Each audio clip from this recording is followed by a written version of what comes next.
અમારા નેતાને તમે જોઈ શકો છો, પોલીસ વાળાએ જે રીતે એનો હાલ કર્યો એની તબિયત ડાઉન થઈ ગયું એવું લાગે. અહીંયા શિક્ષકોની હાલત તમે ગુજરાતની અંદર જોઈ શકો છો.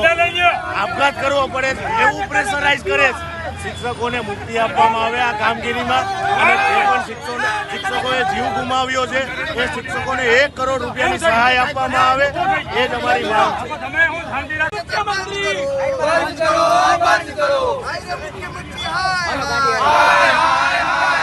मुख्यमंत्री होश पे आओ। पुलिस को क्या करती है? मुख्यमंत्री होश पे आओ, होश में आओ, होश में आओ। अरे मुख्यमंत्री आया, बंद करो, बंद करो। अरे मुख्यमंत्री हाय हाय हाय हाय हाय भाई साहब એવું નથી. જાગે જાગે એવું નથી કઈ વધારે નથી ને ભાઈ.